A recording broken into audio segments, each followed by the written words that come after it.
الحمد لله نحمده ونستعينه ونستغفره ونعوذ بالله من شرور أنفسنا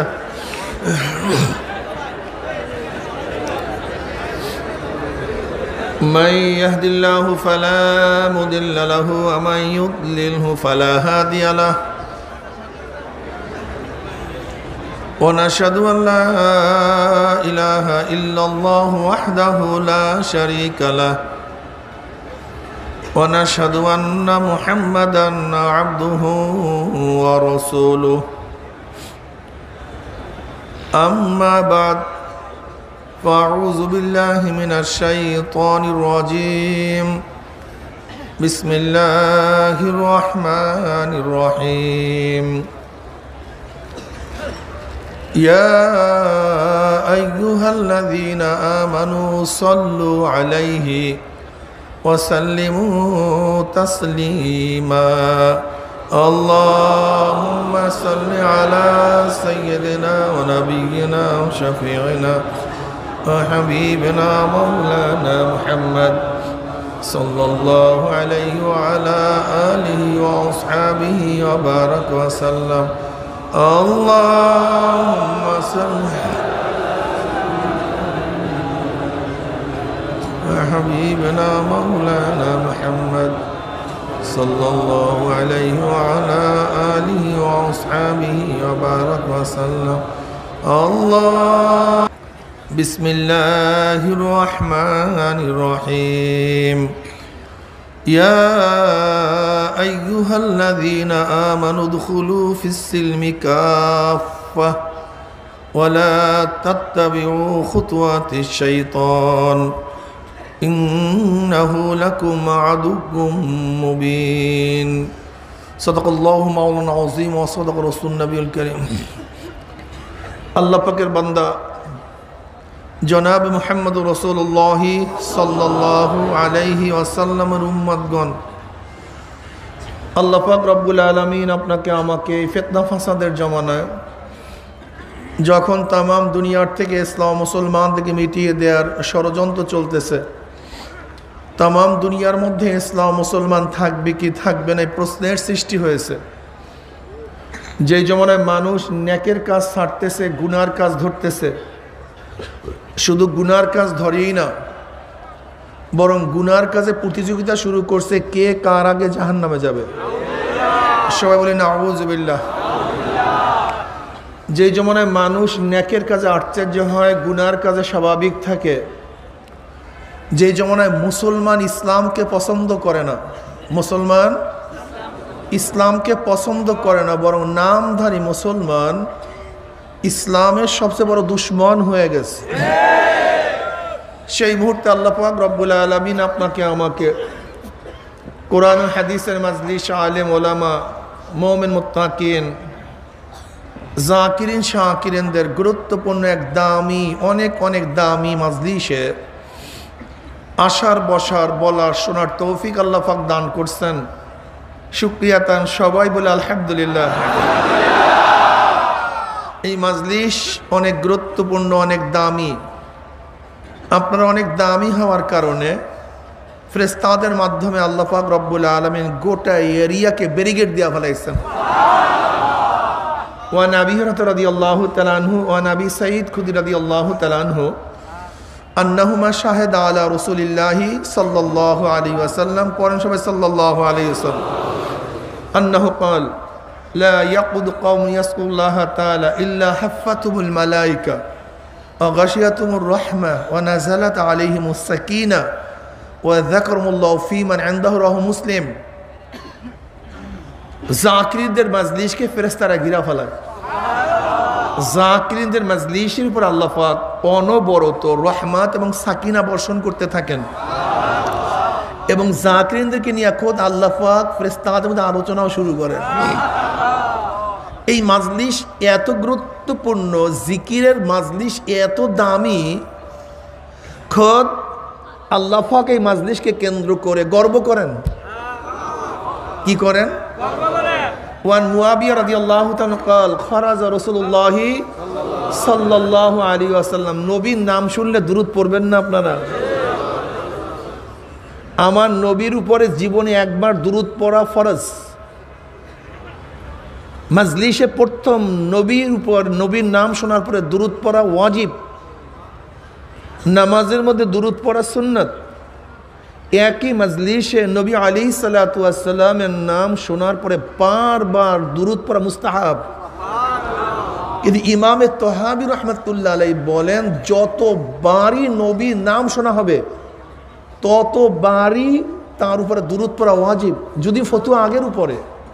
কিন্তু তহাবী রাহমাতুল্লাহ আলাইহি বলেন, যতবার আমার নবীর নাম শোনা হবে ততবারই দুরূদ পড়া কি ওয়াজিব।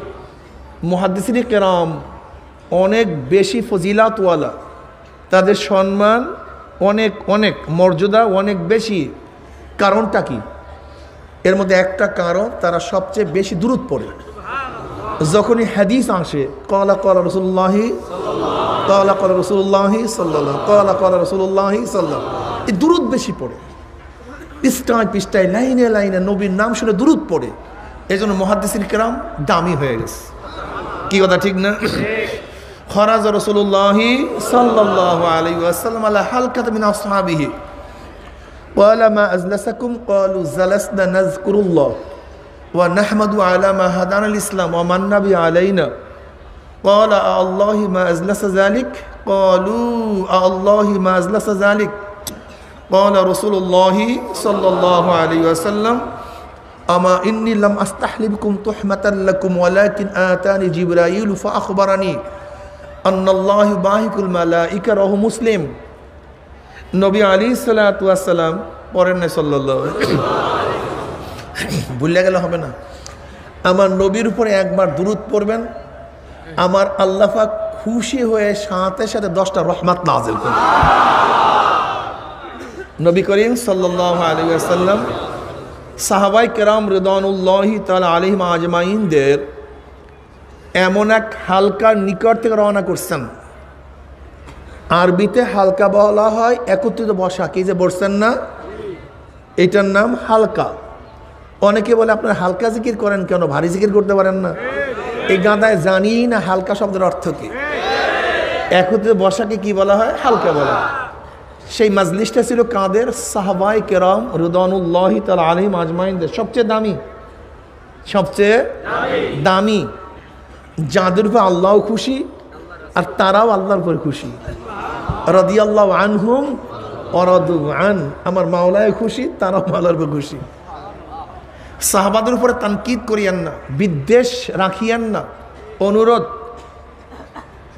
যেরকম ক্যান্সারের জার্ম মানুষকে ধ্বংস করে দেয়, ঠিক সাহাবাদের বিদ্বেষ ও মানুষের ঈমানকে ধ্বংস করে দেয়। খবরদার, এটা ক্যান্সারের জার্ম। যেরকম শরীরের ক্যান্সার আপনাকে মৃত্যু ঘটায়, ঠিক সাহাবায়ে কেরাম রিদওয়ানুল্লাহি তাআলা আলাইহিম আজমাইনদের বিদ্বেষের ক্যান্সার আপনার ঈমানকে মৃত্যু ঘটায়। বিদ্বেষ রাখিয়েন না। অনেক দামি, অনেক গুরুত্বপূর্ণ, অনেক ত্যাগী, যাদের প্রশংসা আল্লাহ পাক করছেন, আল্লাহর রাসূল করছেন। এই মর্যাদা সম্পন্ন সাহাবায়ে কেরাম রিদওয়ানুল্লাহি তাআলা আলাইহিম আজমাইনদের মাজলিসের নিকট থেকে আল্লাহর হাবিব রওনা করলেন। নবী আলাইহিসসালাতু ওয়াসাল্লাম বললেন, তোমরা এখানে বসছো কেন, কি করতেছো? সাহাবারা জবাব দেন, আমরা মাওলার জিকির করতেছি এবং মাওলার প্রশংসা করতেছি। নবী আলাইহিসসালাতু কসম কাটলেন, আল্লাহর কসম, তোমরা যেই জবাব দিছো উদ্দেশ্যে বসছো। সাহাবারা কসম কাটলেন, আল্লাহর কসম, আমরা যেই জবাব দিছি উদ্দেশ্যে বসছো, অন্য কোনো উদ্দেশ্যে বসি নাই। নবী আলাইহিসসালাতু ওয়াসাল্লাম বললেন, হ্যাঁ আমার সাহাবারা জানো আমি কেন কসম কাটলাম? এইমাত্র আমার কাছে জিবরাইল আসছে, আমাকে খবর দেয়া গেল আল্লাহ পাক রব্বুল আলামিন তোমাদেরকে নিয়ে ফেরেশতাদের মধ্যে গর্ব করতে আসে। তা জিকিরের মাজলিস নিয়ে খোদ আল্লাহ পাক ফেরেশতাদের মধ্যে কি করেন ভাই? গর্ব করেন। এই মাজলিসকে আমি ধোলাই কারখানা বলি। জিকিরের মাজলিস ধোলাই কারখানা। এই জন্য জিকিরের মাজলিস উপস্থিত হবেন। মা মিন কওমিন ইসতিমাউ ইয়াসকুল্লাহ তাআলা লা ইউরিদুনা বিযালিকা ইল্লা ওয়াজহাহু ইল্লা নাদাহু মুনাদি মিনাস সামাই আন কুমু মাগফুরাল লাকুম ক্বাদ বুদ্দিলাস সাইয়্যাতুকুম হাসানাত। যখন আল্লাহ পাকের বান্দাবান্দি জিকিরের মাজলিস ছাড়িয়া চলিয়া যায়, আহ্বানকারী একদল ফেরেশতারা আসমান থেকে ডাক দিয়ে বলে, এই জাকিরিন সুসংবাদ শোনো, আল্লাহ পাক খুশি হয়ে তোমাদের গুনাহ খাতা মাফ করে দিয়েছে। শুধু মাফ করছে তাই নয়, তোমাদের সমস্ত গুনাহকে আল্লাহ পাক নেকের দ্বারা পরিবর্তন করে দিয়েছে। এই মাজলিসের দাম আছে কি নেই? অনেক দামি। প্রথমত বয়ানের প্রথমেই আমি চরমনায় কিছু পরিচয় দিতে চাই। চরমনাইকে কেউ পছন্দ করেন, কেউ ঘৃণা করেন, কেউ পছন্দ করেন, কেউ ঘৃণা করেন।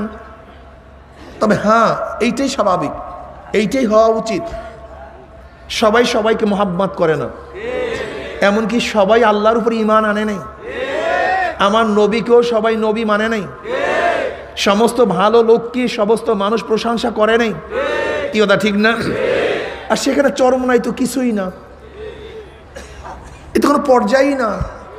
একদল মানুষ মোহাব্বত করবে, একদল মানুষ ঘৃণা করবে, এটা আশ্চর্য হওয়ার কিছুই নেই, ঠিক না?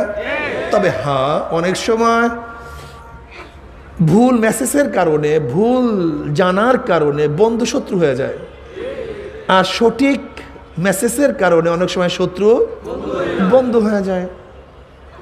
চরমনাইকে মোহাব্বত না করার অনেকগুলি কারণের মধ্যে একটা কারণ কি, তার ইল্লাল্লাহ জিকির করে। একটা কারণ কি করে ভাই? ইল্লাল্লাহ জিকির কি শুধু চরমনাইওয়ালারা করে? আহলে দেওবন্দের সমস্ত উলামায়ে কেরাম ইল্লাল্লাহ জিকির করে। যদি আপনি ঘৃণা করেন ইল্লাল্লাহর কারণে, তাহলে যারা যারা ইল্লাল্লাহ জিকির করবে সবাইকে ঘৃণা করবেন। শুধু চরমনাইকে ঘৃণা করবেন কেন? এর কারণটা কি? চরমনাইওয়ালা জলি জিকির করে, জোরে জিকির করে, এর জন্য। আচ্ছা আমাকে বলেন তো, জলি জিকির করে না কে? এই যত বক্তা আছে বলে জোরে বলেন সুবহানাল্লাহ। কি বলে, কি বলে না? সুবহানাল্লাহ এটা কি? এই যে বলেন জোরে বলেন, এটা আসতে হইলো না জোরে হইলো? একসাথে হইলো না একা একা হইলো? একত্রিত হইলো। এই জোরে সবাই বলেন সুবহানাল্লাহ। এইটার নামে তো হালকা, এইটার নামে তো জলি, এইটার নামে তো একই সুরে, এইটার নামে তো একত্রিত হয়ে। কি কথা ঠিক না? যদি জোরে জিকির করলে চরমনাইওয়ালার দোষী হয়, তাহলে আমাকে দেখিয়ে দেন এমন কোন মাজলিস আছে যে মাজলিসের মধ্যে সুবহানাল্লাহ আল্লাহু আকবার জোরে হয় না? এরকম একটা মাজলিস আমাকে দেখায় দেন তো। কাদের মাজলিস? সেই মাজলিসটা আমাকে দেখায় দেন তো যেখানে আল্লাহর নাম জোরে হয় না, সুবহানাল্লাহ জোরে বলে না। অথচ দেখা যায় সবাই তো বলি জোরে, লেকিন দোষ শুধু চরমনাই। কি কথা ঠিক না? এরপরে আসেন, এদের উপর একটা ইলজাম কি, এরা রাজনীতি করে কেন? এরা কি করে কেন? রাজনীতি করে কেন? ভাই রাজনীতি কি শুধু আমরা একারা করি? অন্য কেউ করে না? আমরা তো রাজনীতি করি, আমরা ইবাদত করি। আমরা কি করি ভাই? এর জন্যই তো অনেকে অনেক কিছু করতে পারলেও আমরা করতে পারি না। অনেকে রাজনীতির নামে অনেক কিছু করতে পারলেও আমরা করতে পারি না। এর কারণটা কি? আমরা তো রাজনীতি করি না, আমরা করি ইবাদত। কি কথা ঠিক না? রাজনীতি করি কেন? রাজনীতি করি কেন? কারণটা কি? দেখেন, উলামায়ে হিন্দ কা শানদার মাঝি, উলামায়ে হিন্দ কা শানদার মাঝি মুসান্নিফ তার কিতাবের মধ্যে উলামায়ে হিন্দের বহুত আওসাফ, গুণ, বহুত কিছু মুজাকারা করছেন, আলোচনা করছেন এই কিতাবের মধ্যে। হিন্দুস্তানের উলামায়ে কেরামের ভূমিকা কী ছিল, কি ত্যাগ করছে, কি রক্ত তাদের ক্ষয় হয়েছে, কত উলামায়ে কেরাম শহীদ হয়েছে, বহুত কিছু লিখছেন। ৮০,০০০ উলামায়ে কেরাম এই পাক প্রথমদের শাহাদাত বরণ করেছেন ব্রিটিশের সময়। চাকরি চর থেকে শুরু করে খায়বার পর্যন্ত ১৪,০০০ আলেমদেরকে ফাঁসিতে ঝুলানো হয়েছিল। মিস্টার টমসন বলেন ১৮৫৬ ঈসাই সাল থেকে ৬৩ বা ৬২, ৬১ পর্যন্ত আলেমদেরকে এত নির্যাতন, এত কষ্ট দেওয়া হয়েছিল। টমসন বলেন, আমি একবার এক খ্রিস্টান বস্তির কাছে গেলাম, সৈন্যদের কাছে গেলাম। টমসন তৎকালীন সময় ব্রিটিশের বহুত বড় একজন সাংবাদিক। হঠাৎ আমার নাকের মধ্যে মনুষ্য পোড়ার গন্ধ আসতেছে। কিসের গন্ধ, কোথার থেকে আসতেছে? আমি বের হলাম তাঁবুর থেকে, আমি দেখছি যে 80 জন আলেমকে উলঙ্গ করে আগুনের মধ্যে নিক্ষেপ করা হয়েছে। আর 80 জন আলেমকে উলঙ্গ করানো হয়েছে, আগুনের মধ্যে নিক্ষেপ করবে। কিন্তু সেখানে দায়িত্বশীল খ্রিস্টান সৈন্য বলতেছে, তোমরা শুধু এতটুকু বলো যে আমরা আজাদি আন্দোলনে সেফাই বিপ্লবে অংশগ্রহণ করি নাই, আমরা সম্মতি জ্ঞাপন করি নাই, শুধু এতটুকু বলো। খুব ভালো মতো বুঝবেন ওলামায়ে কেরাম, শুধু এতটুকু স্বীকারোক্তি দাও যে আমরা সেফাই বিপ্লবে অংশগ্রহণ সমর্থন করি নাই, তাহলে তোমাকে ছেড়ে দেওয়া হবে। মিস্টার টমসন বলতেছেন, ওই ঈশ্বরের কসম যার কুদরতি হাতের মধ্যে আমার জীবন, আমি দেখলাম 80 জন আলেম আগুনে ঝাঁপ দেওয়ার জন্য তৈয়ার হয়ে আছে, কিন্তু এই স্বীকার করতে তারা রাজি নয় যে আমরা অংশগ্রহণ করি নাই। তাদের জীবন কি বিসর্জন দেওয়ার জন্য তৈয়ার হয়ে আছে, কিন্তু অস্বীকার করতে রাজি নেই। আর তোমার আমার ইমানের অবস্থা কি?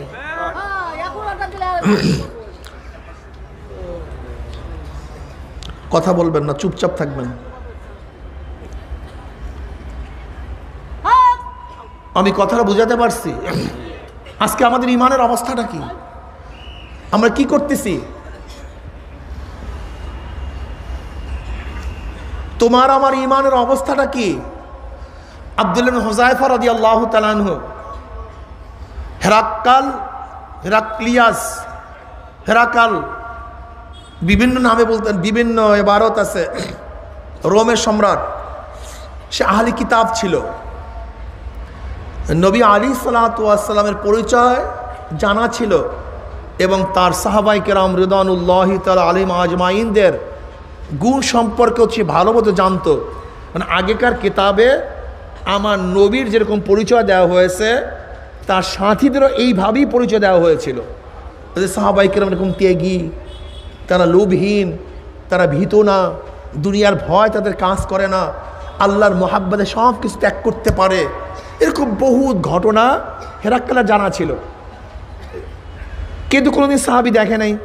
তার মনের মধ্যে অনেক শখ, যদি তাদের সাথে পরিচয় হইতো আমি দেখতে পারতাম, পরীক্ষা করতে পারতাম।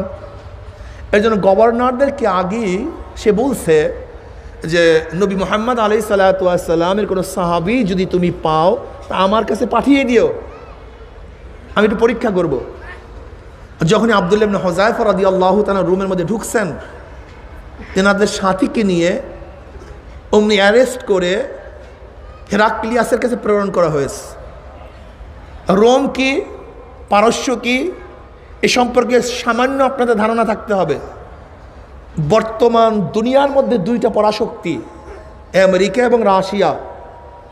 রাশিয়াকে পরাস্ত করে এখন সুপার পাওয়ার আমেরিকা, এখন অন্য কেউ হচ্ছে সেটা ভিন্ন কথা।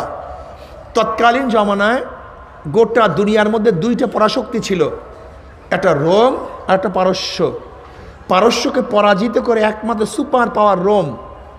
এই সেই রোমের সম্রাট হেরাক্কাল, তার দরবারে কেউ ঢুকতে গেলে মাথা নত করে ঢুকতে হইতো, উঁচা করে ঢুকা যেত না, গেট এইভাবেই করা। হযরত আব্দুল্লাহ ইবনে হুযায়ফা রাদিয়াল্লাহু তাআলা গেটের মধ্যে ঢুকবেন, অবনত মস্তিষ্কে ঢুকতে হবে। কিন্তু মুসলমান মোমেন আল্লাহ ব্যতীত কাউর কাছে মাথা নত করে না, এটা সম্ভব না। কাউর কাছে মাথা নত মুসলমান করতে পারে না। অথচ আজকে দেখা যায় আমরা, আল্লাহ আমাদের সবাইকে মাফ করুক, এইটা আমাদের ভুল বুঝার কারণে আমরা মানুষের সামনে মাথা নত করি, আমরা কবরের সামনে মাথা নত করি, ব্যক্তির সামনে মাথা নত করি, সিজদা দেই। এটা ঠিক না বাবা, এটা ভুল, গলত।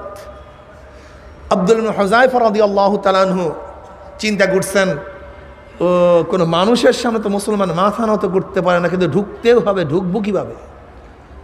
উনি নতুন একটা পদ্ধতি আবিষ্কার করলেন, আগে মাথা ঢুকাবো না, আগে পাও ঢুকাবো।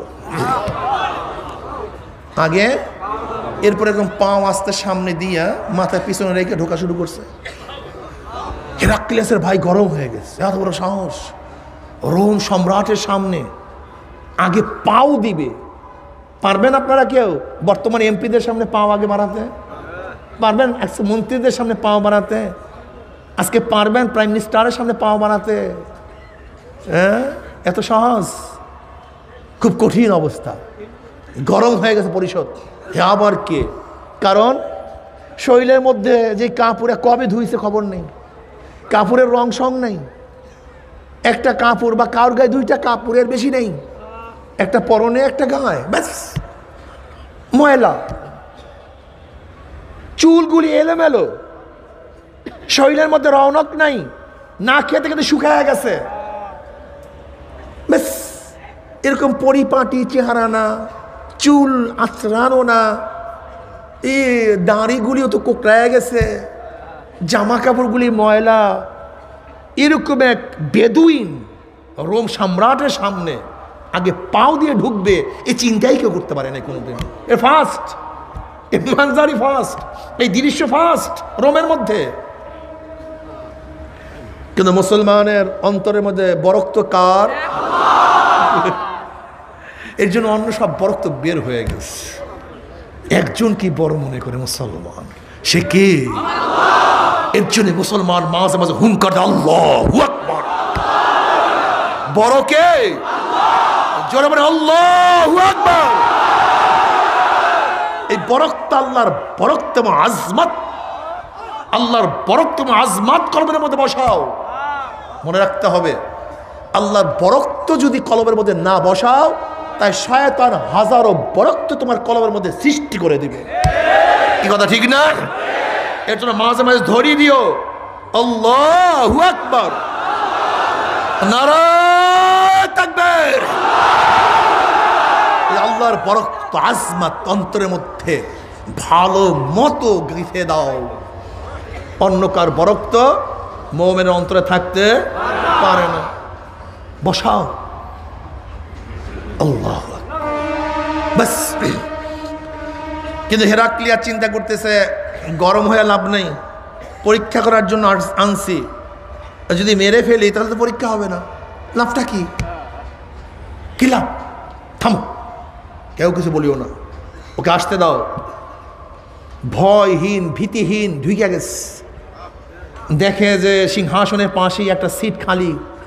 আব্দুল্লাহ ইবনে হুযায়ফা রাদিয়াল্লাহু তাআলা আনহু চিন্তা ভাবনা করেন নাই, সোজা সুজি হেরাক্লিয়াসের পাশে বসে গেছে। মুমিন, মুমিন জিন্দা, আর সব মুর্দা। মাসালুল লাযী ইয়াযকুর রাব্বাহু ওয়াল্লাযী লা ইয়াযকুর রাব্বাহু মাসালুল হাইয়্যি ওয়াল মাইয়্যিত। যারা জিকির করে তারা জিন্দা, আর যারা জিকির করে না ওরা মুর্দা। কি কথা ঠিক না? উলাইকা কাল আনআমি বাল হুম আদাল উলাইকা হুম গাফিলুন। যারা দিনদার না, নেককার না, ওরা সব জানোয়ারের দল। ওদের কিসের ভয়? কুকুর দেখলে কি আমরা খুব শ্রদ্ধা সম্মান করি নাকি? হ্যাঁ, শুয়ার দেখলে কোনো শ্রদ্ধা সম্মান করি নাকি? গরু দেখলে শ্রদ্ধা সম্মান কেউ করে? আল্লাহ আল্লাহ কি কয়? এগুলো কুত্তা শিয়াল শুয়ারের উলাইকুম শাররুল বারিয়া। কুত্তা শিয়াল শুয়ারের চেয়েও খারাপ। ঈমান আছে, ঈমানকে মজবুত করো। যারা আল্লাহকে মানে না, আল্লাহর সাথে গাদ্দারি করে, নেমখারামি করে, আল্লাহ সব কিছু ভোগ করে, যারা আল্লাহর হুকুম মানে না, ওই গাদ্দারদের সাথে মুমিনের কোনো সম্পর্ক থাকতে পারে না। গাদ্দার, গাদ্দারের গোষ্ঠী, মুনাফিকের গোষ্ঠী, সব আমার মাওলার জিনিস ভোগ করি, আমার মাওলার হুকুম মানবে না, বড় গাদ্দার। এর সাথে কোনো সম্পর্ক আমাদের নেই। কি কথা ঠিক আছে না ভাই? আব্দুল্লাহ ইবনে হুযায়ফা রাদিয়াল্লাহু তাআলা একেবারে বসে গেলেন, চিন্তা নাই, ভাবনা নাই। হেরাক্লিয়াসের ভাই তলোয়ার উন্মোচন করছেন, কতল করবে। কাল থামো, কতল করিও না, পরীক্ষা হবে না, দেখি কি কয়।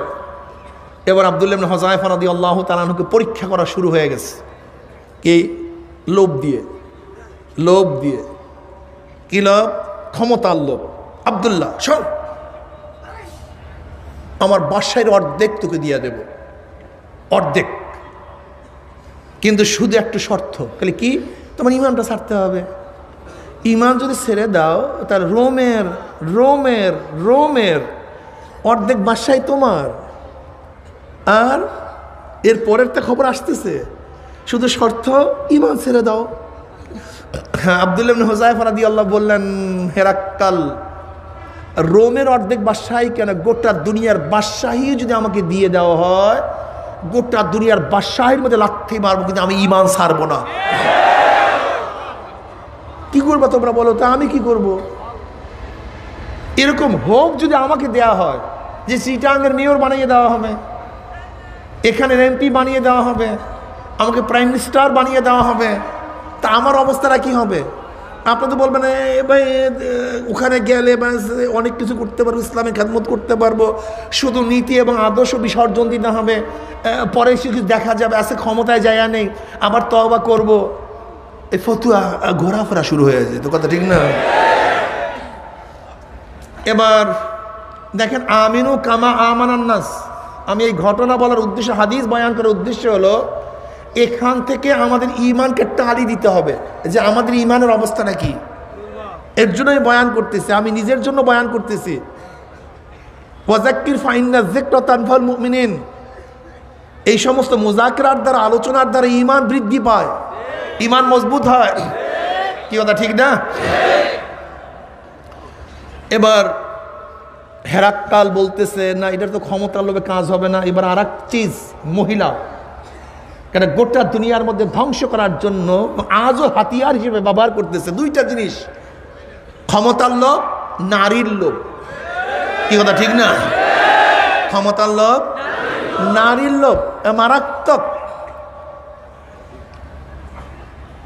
উবাইদুল্লাহ ইবনে জাহাশ উম্মে হাবিবা রাদিয়াল্লাহু তাআলা আনহার স্বামী ছিলেন। উবাইদুল্লাহ ইবনে জাহাশ উম্মে হাবিবা রাদিয়াল্লাহু তাআলা আনহা, যিনি পরবর্তীতে নবী আলাইহিস সালাতু ওয়াস সালামের স্ত্রী হয়েছিলেন, উম্মাহাতুল মুমিনিনের শরাফত পেয়েছিলেন। তিনি এবং তার স্বামী কিন্তু হাফসা হিজরত করছিল, কিন্তু উবাইদুল্লাহ জাহাশ এক খ্রিস্টান মেয়ের প্রেমে পড়িয়া মুরতাদ হয়ে গেছে, ধ্বংস হয়ে গেছে। নারী এত মারাত্মক, এর জন্য সতর্ক থাকা চাই, সতর্ক থাকা চাই। সতর্ক থাকবেন না, কখন যে আপনি স্লিপ কাটবেন আপনিও জানবেন না, ওই মহিলাও জানবে না। এর জন্য মহিলাদেরও সতর্ক থাকা চাই, পুরুষেরও সতর্ক থাকা চাই, ঠিক না? এটা থাকা চাই। এবার হেরাক্কাল বলতেছে, শোনো আব্দুল্লাহ, আমার সুন্দরী সুস্ত্রী আকর্ষণীয় এক মেয়ে আছে, কন্যা আছে, এই গোটা রোমের মধ্যে শ্রেষ্ঠ সুন্দরী, আমি তাকে তোমার কাছে বিবাহ দিতে চাই। আর অর্ধেক বাদশাহী এখন দেব, আর আমি মারা গেলে আমার কোনো সন্তান নাই। গোটা রোমের বাদশাও তুমি, আর সবচেয়ে সুন্দরী মেয়েও তুমি পেলা। কি কথা বলেন? আপনারা জানেন ইমানের কত নাম, এই ইমানের কত দাম। এই ইমান অনেক দামি, অনেক অনেক মূল্যবান। এর জন্য ব্রিটিশ, আমেরিকা, গোটা পাশ্চাত্যরা হাজার হাজার লক্ষ লক্ষ কোটি কোটি টাকা খরচ করে এনজিওর মাধ্যমে। এনজিওর মাধ্যমে দেশে সাহায্য করার জন্য আসে না, আপনার এবং আমার ইমান কেনার জন্য আসছে। ওই দামি জিনিস এখানে আছে, এই ইমান কেনার জন্য আসছে, সাহায্য করার জন্য আসে নাই। যদি সাহায্য করার জন্যই আসবে, তাই পুরুষের সাহায্যের প্রয়োজন, মহিলাদের সাহায্যের প্রয়োজন। তাই শুধু মহিলাদেরকে সাহায্য করে কেন, পুরুষকে করে না কেন? উদ্দেশ্য সাহায্য না, উদ্দেশ্য ইমান ক্রয় করা। কি কথা ঠিক না? বিভিন্ন স্লোগান দেয়, মহিলাদের স্বাধীনতা, সম অধিকার। এর চেয়ে বড় বোকার গোটা দুনিয়াতে থাকতে পারে? সমান অধিকার দেবেন কিভাবে? আমার মাও মহিলা, আমার স্ত্রীও মহিলা, আমার মেয়েও মহিলা, আমার বোনও মহিলা, আমার ফুফিও মহিলা, আমার খালাও মহিলা। সমান অধিকার দেন তো, পারবেন দিতে? সবাই তো মহিলা। বরং স্লোগান হবে ন্যায্য অধিকার। বলেন কি? ন্যায্য অধিকার, সম অধিকার নয়, ন্যায্য অধিকার। আমরা মহিলাদেরকে ন্যায্য অধিকার দিতে চাই, সম অধিকার দিতে চাই না, সম্ভব না। কি কথা ঠিক না? বাস হুযায়ফা, আব্দুল্লাহ ইবনে হুযায়ফা, তুমি যদি আমার মেয়েকে বিবাহ করো, তাহলে গোটা রাজ্যের মালিক তুমি হয়ে যাবা, আর পরমা সুন্দরী তোমার স্ত্রী হয়ে যাবে। শুধু শর্ত, জোরে বলেন। এবার আব্দুল্লাহ ইবনে হুযায়ফা কি বলতেছে, শোনো হেরাক্কাল, তোমার একটা মেয়ে সুন্দরী কেন, এরকম লক্ষ লক্ষ সুন্দরী মেয়েও যদি আমার পার কাছে দেওয়া হয়, সমস্ত সুন্দরীকে লাঠি মারবো, কিন্তু ঈমান ছাড়বো না, ঈমান ছাড়বো না। এবার হেকলা চিন্তা করতেছে, না একে লোভে কাজ হবে না, ভয় দেখাও, জেলখানা আবদ্ধ করো, ঢুকাইয়া দাও জেলখানায়। এবার ডাক্তারকে বলতেছে, ডাক্তার সাহেব ওই সময় একে খানার ব্যবস্থা করবেন, যখন আর খানা না দিলে মারা যাবে, তখন আমাকে বলবেন, আমি বলবো কি খানা দিতে হবে। অ্যারেস্ট করা হয়েছে আব্দুল্লাহ ইবনে হুযায়ফা এবং তার দলবল সব জেলখানার মধ্যে। এবার ডাক্তার সে বলতেছে কয়েকদিন পরে, এখন খানা না দিলে সে বাঁচবে না, মারা যাবে। যান, পানির পরিবর্তে তাকে শরাব দেন এবং খাদ্যের পরিবর্তে তাকে শুকারের গোশত দেন, যান। বাস, দুই খাদ্য, অনেক দিন খায় নাই, ক্ষুধার্থ, খানার সামনে খাবে। হঠাৎ জেলার বলতেছে, শোনো কি খাদ্য তুমি জানো? বলে না। বলে পানির পরিবর্তে শরাব আর খাবারের পরিবর্তে শুয়ারের গোশত, এর বাহিরে কোনো খাদ্য বরাদ্দ নেই, খাইলে খাও, না খাইলে মরো। এবার আমি কি করতাম, ফতুয়া শুরু করতাম, মরার সময় এতটুক খাওয়া জায়েজ, তো অতটুক খাওয়া জায়েজ, বাঁচার জন্য জায়েজ, অমুকের জন্য জায়েজ, ইমানকে গোপন করিয়া মনের মধ্যে ইমান যদি থাকে প্রকাশ না করলে ইমান যায় না। কত যে ফতুয়া, এদিকে ঘুরাইতাম, সেদিকে ঘুরাইতাম, সেদিকে ঘুরাইতাম, কি কথা ঠিক না? কিন্তু সাহাবারা তো এই ফতুয়া জানতেন না। এরা বিশ্ব জয় করছে কেন? এরা বিশ্ব জয় করছে কেন? এদের কথায় পাহাড়ের জঙ্গলের বাঘ সিংহ পালায়া গেছে কেন? সাদ বিন আবি ওয়াক্কাস রাদিয়াল্লাহু তাআলা আনহু আফ্রিকার জঙ্গলে বক্তৃতা করছেন, বক্তৃতা শেষ হইতে দেরি, বাঘ বাঘের দিকে চলিয়া গেছে, সিংহ যেই দিকে ফিরাছিল সেই দিকে দৌড় মারছে, এমনকি সাপগুলি গর্ত ছাড়িয়া পাহাড় ছাড়িয়া পালায়া গেছে, পিপিলিকা পর্যন্ত সেই পাহাড়ের মধ্যে ছিল না। জানোয়ারের দেশে বক্তৃতা করছে। সাহাবী ওমর বিন খাত্তাব রাদিয়াল্লাহু তাআলা আনহু মদিনায় বসে বলছে, ইয়া সারিয়াতুল জাবাল, এ সারিয়া, পাহাড়ের দিকে তাকাও। আওয়াজ দিছে মদিনায়, সিরিয়ায় নিয়ে বাতাস পুছায়া দিছে যে ওমর বিন খাত্তাব তোমাকে মেসেজ দিছে, শোনো সেই মেসেজ। ইসলাম মুসলমান এই সাহাবী ওমর বিন খাত্তাব রাদিয়াল্লাহু তাআলা আনহু নীল নদীর মধ্যে চিঠি ফালাইছেন, পানির কাছে চিঠি লেখছেন, চিঠি পড়তে দেরি, কিন্তু নীল নদের মধ্যে জোয়ার সৃষ্টি হইতে দেরি হয় নাই। আজকে আমাদের অবস্থা এরকম কেন? এর কারণ কোথায়? আজকে ইখতিলাফ নিয়ে ব্যস্ত, ইমানের খবর নেই। হাজারো মানুষ আজকে আসি, এই যে লামুজাহাবি তথাকথিত আহলে হাদিসকে রাগ করিয়েন না, এদের মূল টার্গেট হলো মুসলমানদের মধ্যে সঞ্চয় সৃষ্টি করা, সন্দেহ সৃষ্টি করা, মূল টার্গেট, আর কিচ্ছু না।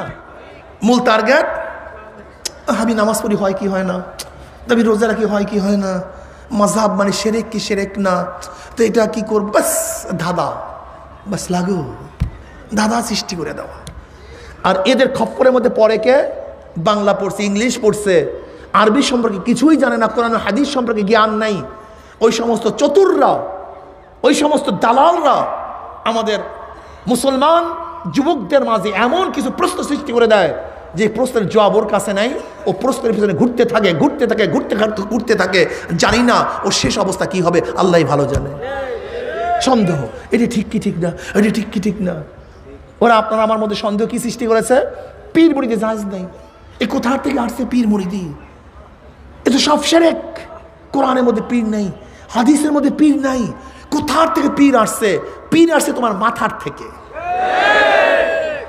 পীর আসছে তোমার, যদি পীর মুরিদি শিরকি হয় তাহলে তুমি তো শিরকের মধ্যেই আসো, শিরক থেকে বের হবা কিভাবে? কারণ এই পাক উপমহাদেশে ইসলাম আনছে পীরেরা, অন্য কেউ না। তোমাকে মনে রাখতে হবে, মাইনুদ্দিন চিশতি রাহমাতুল্লাহ আলাইহির একার হাতে 1 কোটি হিন্দু মুসলমান হয়েছে। এদেশের পীর মুরিদের ধারার মাধ্যমে ইসলাম টিকে আছে, প্রচার আছে, টিকে থাকবে ইনশাআল্লাহ। এদেশে প্রথম হাদিসের কিতাবের দর্শ দিচ্ছেন কে? হযরত শাহ ওয়ালিউল্লাহ মুহাদ্দিস দেলভী রাহমাতুল্লাহ আলাইহি। তিনি একজন পীর শায়েখ। প্রথম তাফসীরের কিতাব লিখছেন কে? শাহ আব্দুল আজিজ সাহেব রাহমাতুল্লাহ আলাইহি। তিনি শাহ আব্দুল হযরত শাহ ওয়ালিউল্লাহ মুহাদ্দিস দেলভী রাহমাতুল্লাহ আলাইহি প্রথম সন্তান। তিনি একজন পীর এবং যিনি ব্রিটিশের বিরুদ্ধে প্রথম আন্দোলন করার ঘোষণা দিয়েছিলেন, আন্দোলনের সূচনাও করেছেন একজন পীর। শুধু কি তাই, বালাকোটের ময়দানে শহীদ হয়েছেন ইসমাইল শহীদ রহমতুল্লাহ আলী, আহমদ শহীদ রহমতুল্লাহ আলী। তারা সবাই এক একজন পীর। আপনারা জানেন বাদশাহ আকবরের দ্বীন ইলাহির বিরুদ্ধে যে আন্দোলন করে সংগ্রাম করে তার ছেলেকে অ্যারেস্ট করেছিল, জাহাঙ্গীরকে অ্যারেস্ট করেছিল, তিনি একজন পীর মুজাদ্দিদ আল ফিসানি রহমতুল্লাহ আলী। এদেশে দেওবন্দ মাদ্রাসা প্রতিষ্ঠা করেছেন কাসেম নানদুর রহমতুল্লাহ আলী, তিনি একজন পীর। তিনি হলো হজরত হাজী সাহেব রহমতুল্লাহ আলী শাগরেদ। এদেশের তবলিগের নিসাব যিনি চালু করেছেন তিনি কে? ইলিয়াস সাহেব রহমতুল্লাহ আলী। তিনি খলিল আহমদ সাহানুর রহমতুল্লাহ আলী শাগরেদ, তার খলিফা এবং খলিল আহমদ সাহানুর রহমতুল্লাহ আলী রশিদ আহমদ গঙ্গুর রহমতুল্লাহ আলী প্রথম শাগরেদ, প্রথম খলিফা। কি কথা ঠিক না? তাহলে তবলিগও পীর, মাদ্রাসাও পীর, আন্দোলনও পীর। তুমি কি? তুমি আসছো কোথা থেকে? তুমি তো খ্রিস্টানদের দালালি করার জন্য আসছো। তুমি তো খ্রিস্টানদের দালাল, এর জন্য আসছো। বলতে পীর এই শব্দ তো কোরআন হাদিসের মধ্যে নেই। পীর শব্দ তো আরবি না, কোরআন হাদিস আরবি।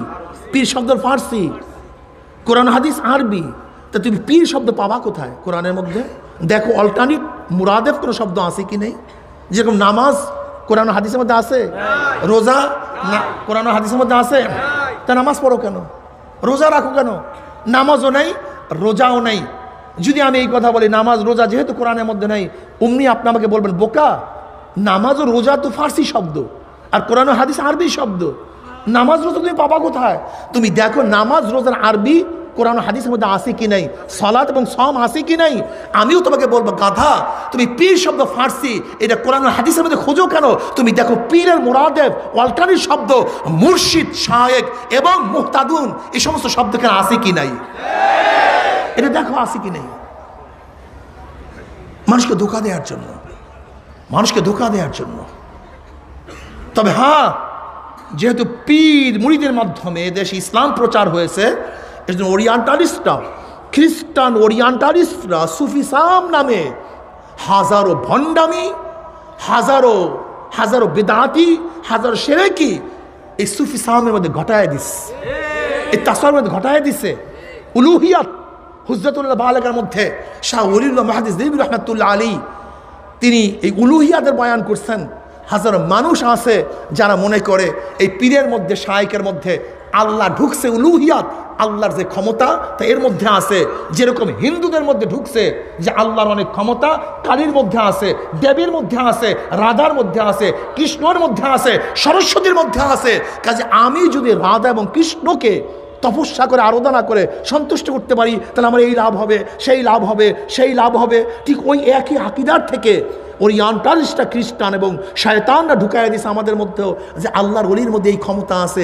যদি তুমি তাকে সেজদা করতে পারো, আরাধনা করতে পারো, তাকে সন্তুষ্টি করতে পারলে তোমারও এই এই দুনিয়ার ফায়দা হয়ে যাবে।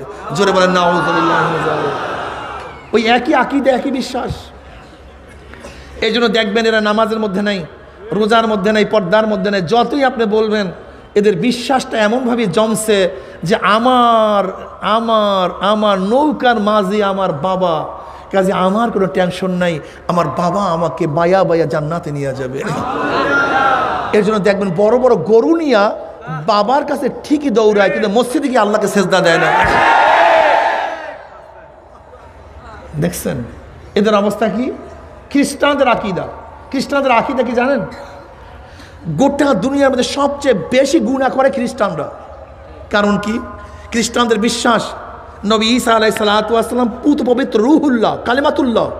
সে শুলে চড়বেন কেন? সে তো আল্লাহর রূহ, সে শুলে চড়বেন কেন? সে শুলে চড়ার কারণটা কি?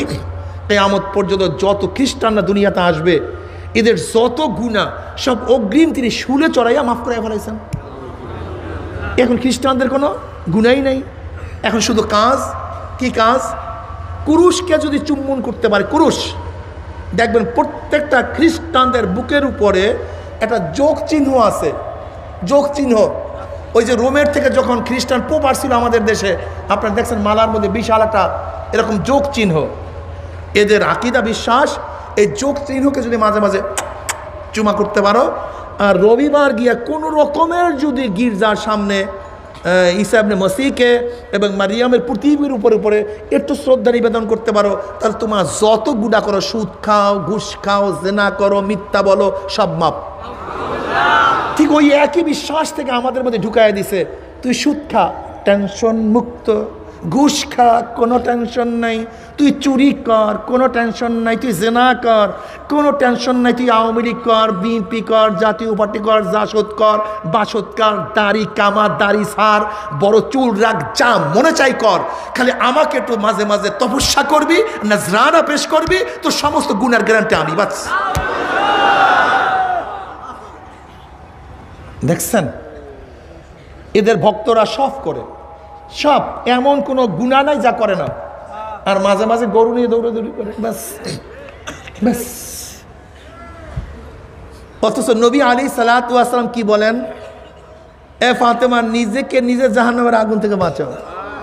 বুখারীর মধ্যে রাওয়ায়াত আছে, কুরাইশরা নিজেকে নিজে জাহান্নামের আগুন থেকে বাঁচাও। আর আমরা সব জিম্মা দিয়ে দিছি, ব্যাস অমুকে আমাকে মাফ করে নিয়ে যাবে। সব ভ্রান্ত আকীদা। ভাই, তুমি কি একদিনও চিন্তা করছো? রাগ করিও না।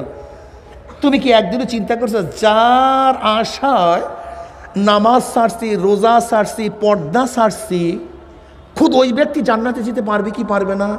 এই চিন্তা কি একদিনও করছো? একদিনও মাথায় আনছো? যার আশায় সব কিছু করতেছি, গুনার মধ্যে ডুবান্ত অবস্থায় আছি, খুদ ওই ব্যক্তি জান্নাতে যেতে পারবে কি পারবে না? এই চিন্তা একদিনও করছো? একদিনও করো নাই। খুব ভালো মতো বুঝো, পীর শব্দ অর্থ মুর্শিদ।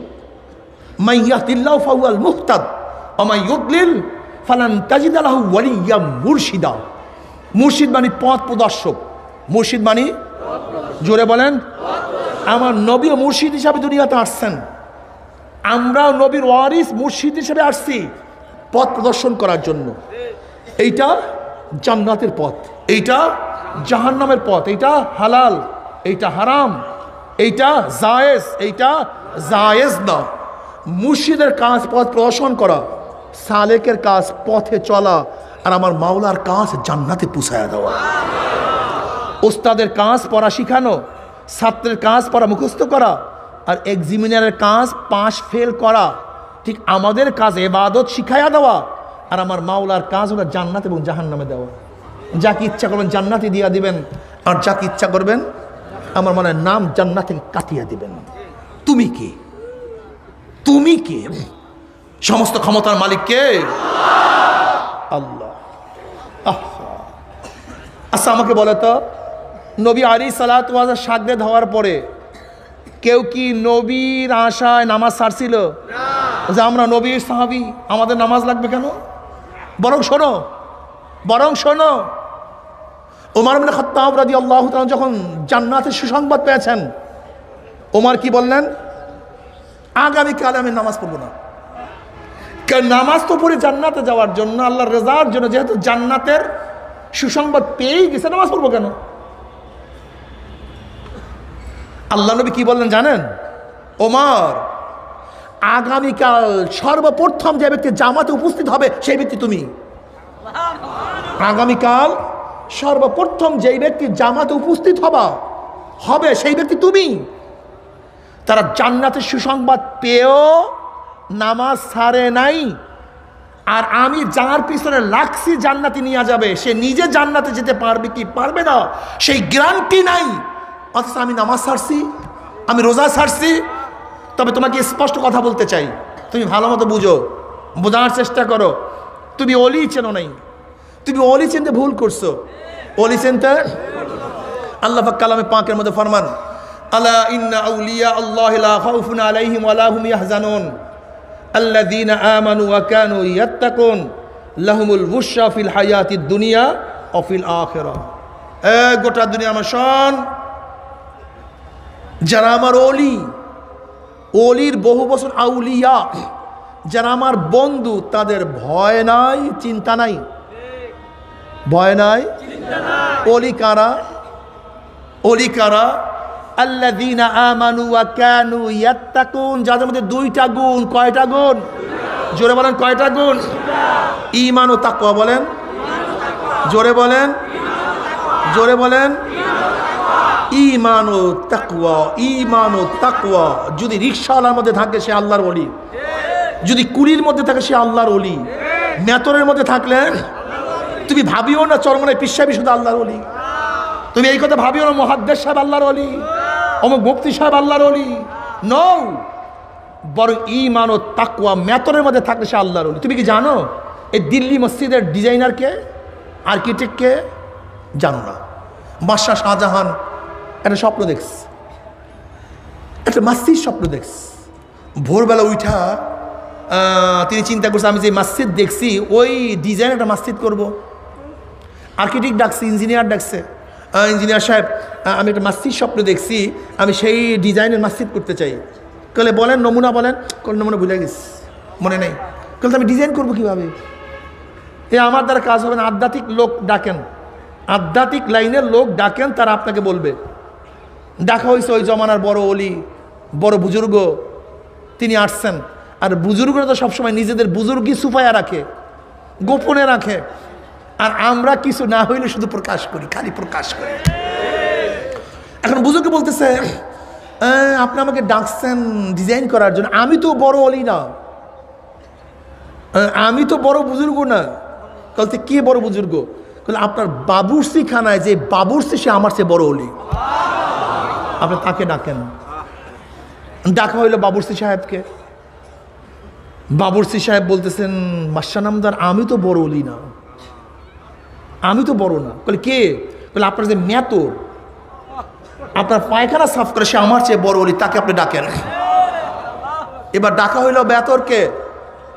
বাদশা নামদার এই কথা বলছেন, বাদশা শাহজাহান যে আমাকে মসজিদের ডিজাইন করে দাও। কালে আমি আসতেছি, আপনি যে মসজিদের নমুনা দেখছেন সেটা দুনিয়ার কোনো নমুনা না, এটা জান্নাতের এক মসজিদের নমুনা দেখছেন, আমি ডিজাইন করে নিয়ে আসতেছি।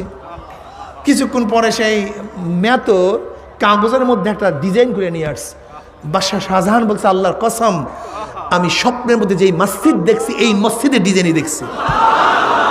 আজকে দিল্লির জামে মসজিদ কিন্তু করছে বাদশাহ শাহজাহান ওই মেতরের ডিজাইন অনুযায়ী। এই গুলাম মর্তুজা রহমতুল্লাহ আলাই কয়েকদিন আগে ভারতের মারা গেছেন, ইতিহাসের মধ্যে ঘটনা নিয়ে আসছেন। চেপে রাখা ইতিহাসের মধ্যে ঘটনা নিয়ে আসছেন। ঈমান ও তাকওয়া যার মধ্যে থাকবে, ঈমান ও সেই আল্লাহর ওলি, সেই কি?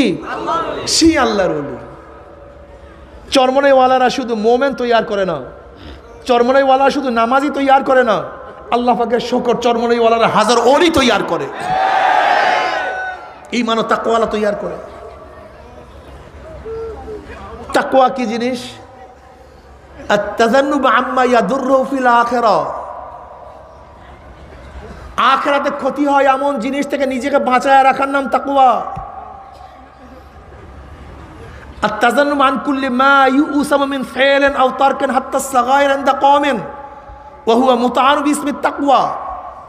ওয়া আলাইহি কাউলু তাআলা ওয়ালাউ আন্না আহলাল কুরআ আমানু ওয়াত্তাকাউ লাফাতাহনা আলাইহিম বারাকাতিন মিনাস সামাই ওয়াল আরদ।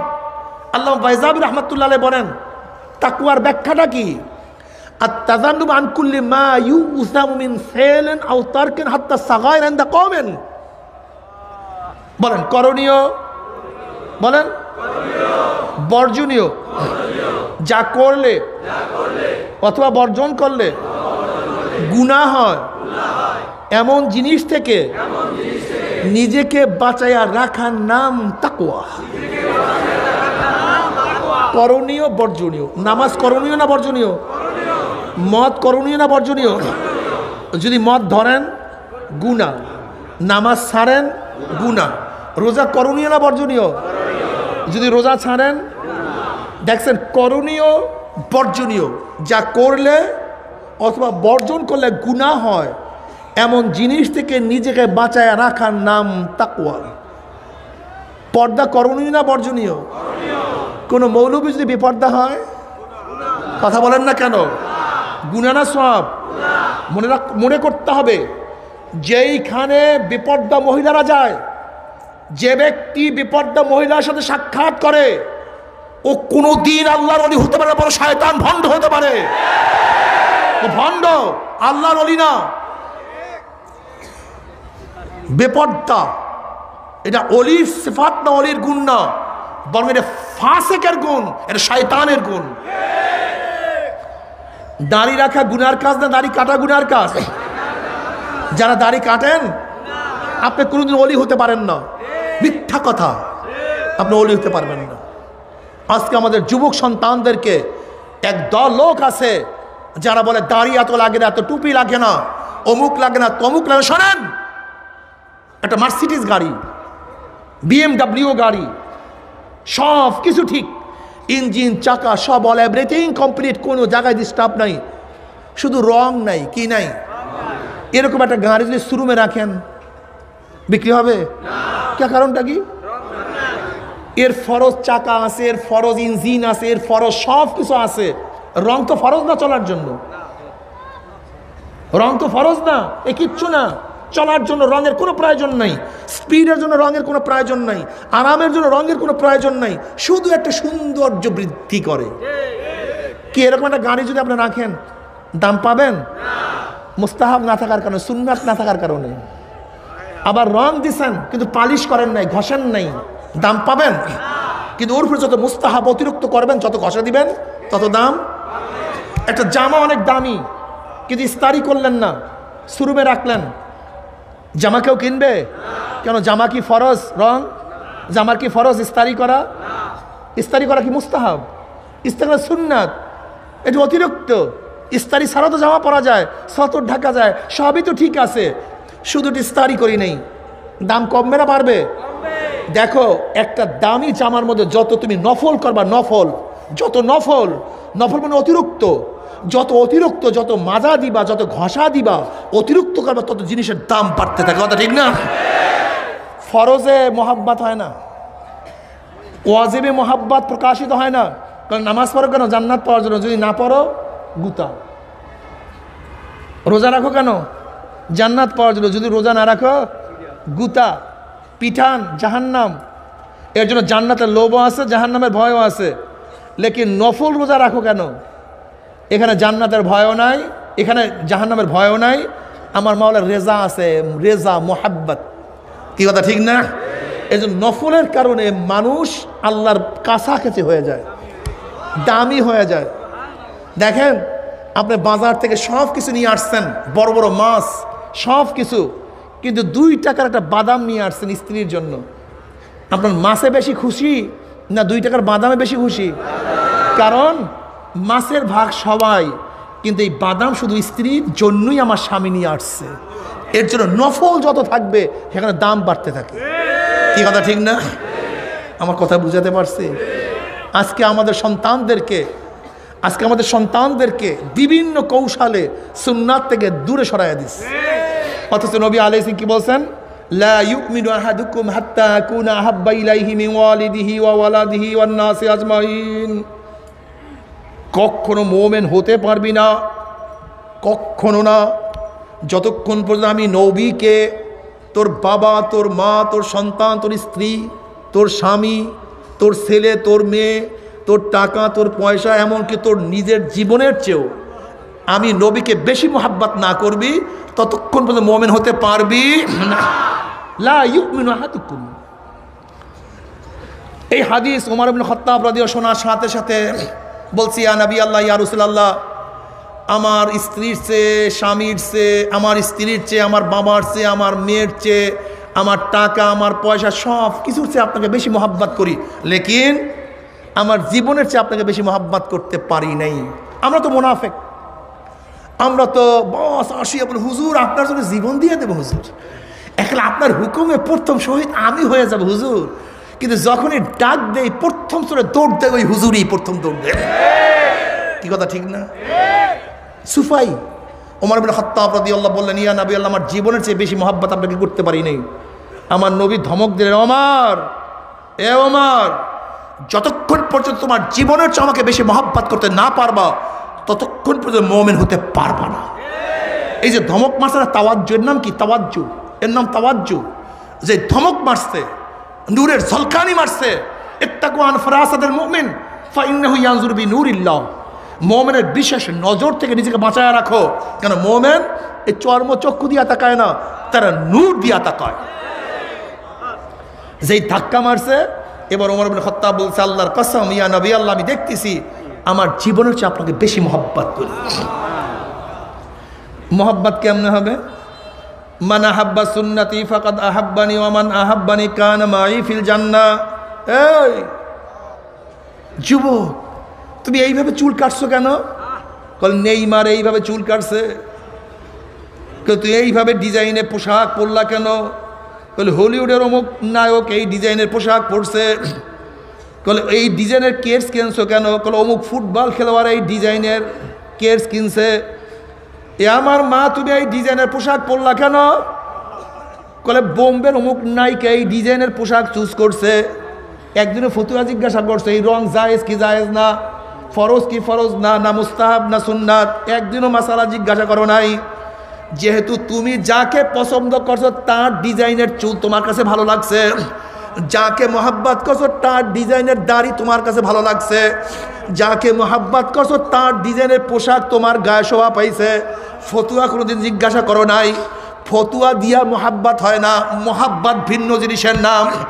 যদি দুনিয়ার খেলোয়াড়ের প্রেমে পড়িয়া ওই ডিজাইনের পোশাক পরতে পারো, ওই ডিজাইনের চুল কাটতে পারো, ঠিক যারা মদিনাওয়ালার প্রেমে পড়িয়া তাকায় না, তারা মদিনাওয়ালার মতো চুল কাটে, তারা মদিনাওয়ালার মতো দাড়ি রাখে, তারা মদিনাওয়ালার মতো পোশাক পরে, তারা মদিনাওয়ালার মতো চাল চলন করে। জোরে বলেন সুবহানাল্লাহ। ফতুয়া জিজ্ঞাসা করে না। তোমার মধ্যে ইশক নাই, তোমার মধ্যে মোহাব্বত নাই, তোমার মোহাব্বত নাই। মোহাব্বত ভিন্ন জিনিস। মোহাব্বত বলতে পারেন হুজুর আপনার রাজনীতি করেন কেন? আমার নবী রাজা ছিল, আর রাজনীতি করতে করতে রাজা হয়, আর রাজনীতি না করলে গোলাম হয়। ওলামায়ে হেনকা শানদার মাঝি তার কিতাবের মধ্যে শেষ পর্যন্ত এই কথা লিখছে যে ব্রিটিশরা মুসলমানদের বহুত ক্ষতি করছে, কিন্তু সবচেয়ে বেশি ক্ষতি কি করছে? মুসলমানদের মাথার মধ্যে একটা থিম থিরি ঢুকাইয়া দিছে। কি? আমার এই কাজ সিয়াসাত মুক্ত, আমার বয়ান সিয়াসাত মুক্ত, রাজনীতি মুক্ত, আমার মাদ্রাসা রাজনীতি মুক্ত, আমার সংস্থা রাজনীতি মুক্ত। বলতে পারে হুজুর এইটা তো বুজুর্গের আলামত, এইটা বুজুর্গের আলামত। রাজনীতি মুক্ত তো বুজুর্গের আলামত, আর আপনি বলছেন খ্রিস্টানরা ঢুকাইছে। এটা কি কথা বলতেছেন? আসলে ঢুকাইছে কারা? খ্রিস্টানরা। তাহলে কেন? আচ্ছা বলেন তো, রাজনীতি করতে কি হয়? রাজনীতি করতে করতে কি হয়? যারা রাজনীতি করে না, কথা বলেন না কেন? আমি রাজনীতি মুক্ত, আমি হলাম গোলাম, আর তুমি রাজনীতি যুক্ত, তুমি কি? রাজা। তা মুসলমানরা কি রাজার গোষ্ঠী না গোলামের গোষ্ঠী? একটা থিম থিওরি তোমার মাথার মধ্যে ঢুকাইয়া দিয়া চিরতরের জন্য গোলামীর জিনজির তোমার গলার মধ্যে লাগাইয়া দিস, চিরতরের জন্য। এর জন্য জনাবে মুহাম্মদ রাসূলুল্লাহ সাল্লাল্লাহু আলাইহি ওয়াসাল্লাম আওসাফ সম্পর্কে জানি না, গুণ সম্পর্কে জানি না। কি জানছি? আমার নবী এতিমও ছিলেন, আমার নবী গরিবও ছিলেন, আমার নবী না খায়া ছিলেন। শুধু এই এই এই এই গুণগুলি জানছি। কিন্তু আমার নবী বাদশাও ছিলেন, কয়জনে জানি? আমার নবী বাদশাও ছিলেন, অনেকেই আমরা জানি না। আমার নবী শুধু নরমও ছিলেন, এই কথা জানি। কিন্তু আমার নবী গরমও ছিলেন, এই কথা কয়জনে জানি? আমার নবী এতিমও ছিলেন জানি, কিন্তু আমার নবী প্রধান সেনাপতি ছিলেন, এইটা আমরা কয়জনে জানি? আমার নবী না খেয়া ছিলেন, এইটা আমরা জানি। কিন্তু আমার নবী প্রধান বিচারপতি ছিলেন, এইটা আমরা কয়জনে জানি? আমার নবী এইটা ছিলেন, সেইটা ছিলেন। আমার নবী বাদশাও ছিলেন, প্রধান সেনাপতিও ছিলেন, প্রধান বিচারপতিও ছিলেন। আমার নবী দরদি ছিলেন, আমার নবী গরম ছিলেন, আমার নবী নরম ছিলেন। যারা জনাবে মুহাম্মদ রাসূলুল্লাহ সাল্লাল্লাহু আলাইহি ওয়াসাল্লাম অনুকরণ করবা, 23 বছরের অনুকরণ করবা, যদি 23 বছরের অনুকরণ করিয়া কবরের মধ্যে যাইতেই পারো, আমার নবীর সুরাত, আমার নবীর সিরাত, আমার নবীর কাজ, আমার নবীর সাথে যদি তোমার মিল থাকে, যখনই আল্লাহ পাকের মুমিন বান্দা মানে কবরের মধ্যে যাবে, ফেরেশতা নবী আলাইহিস সালাতু ওয়াস সালাম রওজা দেখাইয়া সুরাক হয়ে যাবে রওজার সাথে। প্রশ্ন করে মান হাজার রজুল, চেন ওই ব্যক্তিকে। তখন আল্লাহ পাকের মুমিন বান্দা বান্দী বলবে ভাই ফেরেশতা, ওনার প্রেমে পড়িয়া মাথার থেকে আমি টুপি কোনোদিন নামাই নাই। কলেজে টুপি মাথায় দিয়া গেছি, সাথীরা টুপি উঠে কত থুক মারছে, কিন্তু টুপি মাথার থেকে নামাই নাই। ওনার প্রেমে পড়িয়া লম্বা জামা গায়ে দিছি, সাথীরা জামা ধরিয়া কত টানা হেসরা করছে, কিন্তু সুন্নাতি জামাও গাড় থেকে নামাই নাই। দাড়ি রাখি ইউনিভার্সিটির মধ্যে গেছি, সাথীরা দাড়ি ধরিয়া কত টানা হেসরা করছে, কিন্তু দাড়ির মধ্যে পোষ লাগাই নাই। আমার স্ত্রী চলিয়া গেছে, তোয়াক্কা করি নাই। ওনার প্রেমে পড়িয়া আমার স্ত্রী চলিয়া গেছে, বাবা আমাকে ত্যাগ করছে, আমার মা আমাকে ত্যাগ করছে। কত সাহাবাদের মা পর্যন্ত ত্যাগ করিয়া বলাইছে। সেই নমুনের এখনো কিছু মুসলমান আছে যাদেরকে মা ত্যাগ করছে, বাবা ত্যাগ করছে, পাড়া প্রতিবেশী ত্যাগ করছে, সমাজ ত্যাগ করছে, সব কিছু সহ্য করছি, না খাইয়াছিলাম, কিন্তু উনার মহাব্বত আমি কোনোদিন ছাড়ি নাই। উনার মহাব্বতে পড়ি আমার জীবনের মহাব্বত আমি করি নাই। আমি আল্লাহর রাস্তায় শহীদ হয়ে গেছি। ও যে আমার নবী জনাব মুহাম্মদুর রাসূলুল্লাহ সাল্লাল্লাহু আলাইহি ওয়াসাল্লাম, এই কথা বলার সাথে সাথে আমার মাওলা পাক বলবে সাদাকা আব্দি, আমার বান্দা সত্য কথা বলছে। ও আফরুশুল ফরাশা মিনাল জান্নাহ ওয়া আলবিসু মিনাল জান্নাহ, আমার বান্দা বান্দির গায়ের মধ্যে জান্নাতের পোশাক লাগায়া দে, জান্নাতের বিছানা বিছায়া দে, জান্নাতের নাজ নিয়ামতের দ্বারা গোটা কবরটাকে ভরিয়া দে। আল্লাহ তুমি কবুল করিয়া নাও।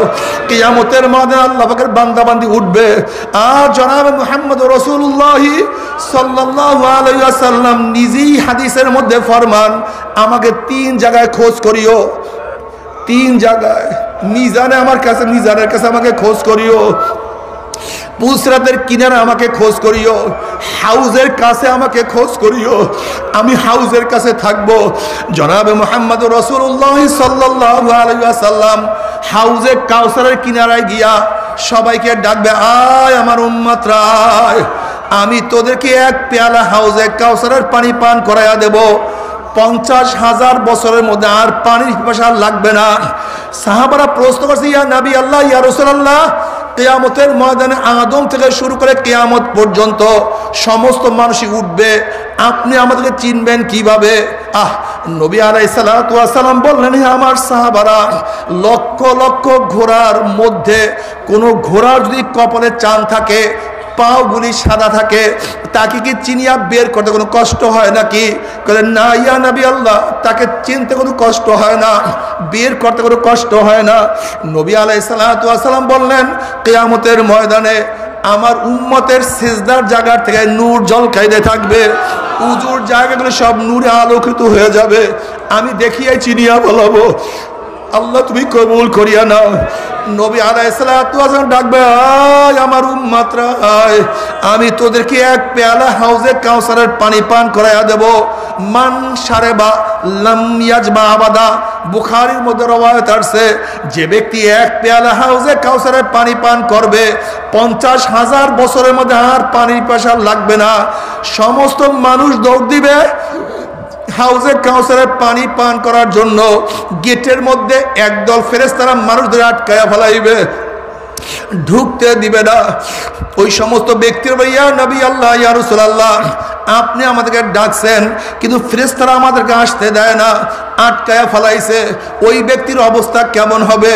যেরকম কোন এক মানুষকে যদি বাঘ তাড়া দেয়, ধরার জন্য দৌড় দেয়, আর ওই ব্যক্তি বাঘের আক্রমণ থেকে বাঁচার জন্য কোন এক বিল্ডিংয়ের দরজার মধ্যে ঢোকার জন্য দৌড় দিছে, যখনই বিল্ডিং এর কাছে কাছে ভিতর থেকে যদি দরজা বন্ধ হয়ে যায়, সামনে আর জায়গা নাই, পিছনে বাঘ, ওই ব্যক্তির যেই মুসিবত এর চেয়ে কোটি কোটি গুণ বেশি মুসিবত হবে। সামনে আর জায়গা নাই, গেট বন্ধ, পিছনে কিয়ামতের ময়দান, জাহান্নাম ঘুরিয়ে ঘুরে আওয়াজ বাড়তে আছে। ওই ব্যক্তি বলে, ইয়া নবী আল্লাহ, ইয়া রাসূলুল্লাহ, ফেরেশতারা আমাদেরকে আসতে দেয় না, আটকায়া ফেলাইছে। নবী আলাইহিস সালাতু ওয়াস সালাম বলে, ফেরেশতারা ছাড়িয়া দাও, আমার উম্মতকে আমি এক পেয়ালা হাউজে কাউসারের পানি পান করাইয়া দেব। কিয়ামতের 50,000 বছরের মধ্যে পানির পিপাসা লাগবে না। তখন ফেরেশতারা বলে, ইয়া নবী আল্লাহ, ইয়া রাসূলুল্লাহ, আপনি তো জানেন না, আপনি দুনিয়া থেকে বিদায় হওয়ার পরে নাফরমান নামাজ পড়তো না, রোজা রাখতো না, পর্দা করতো না, জেনা ব্যসের মধ্যে লিপ্ত হইয়া থাকতো, মদ পান করিয়া ভূত হইয়া থাকতো, ঘুষ খাইতো, সুদ খাইতো, আপনার বিরুদ্ধে স্লোগান দিত, সুন্নাত পছন্দ করতো না। বরং যারা সুন্নাত অনুযায়ী চলতো তাদেরকে টিটকারি করতো, ফাজলামি করতো। আপনার দল যারা করতো তাদেরকে কত পিটায় রক্তাক্ত করছে, কত জেলের মধ্যে ঢুকায় রাখছে। ইসলামের কথা শুনতেও পারতো না, ইসলামকে পরিবর্তন করিয়া ফেলাইছে। এই কথা শোনার সাথে সাথে আমার নবীর কলিজা মুবারকের দাগ লাগিয়া যাবে, কষ্ট লাগিয়া যাবে। তখন আমার নবী বলবে, সুহকা সুহকা সুহকা।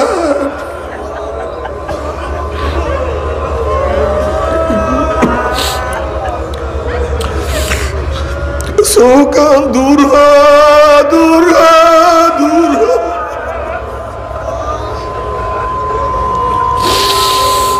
দূর,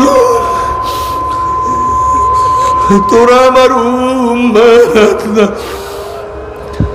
ও যুবক বাবারা, ও মুরব্বী, ও আমার পর্দার মা বোনেরা,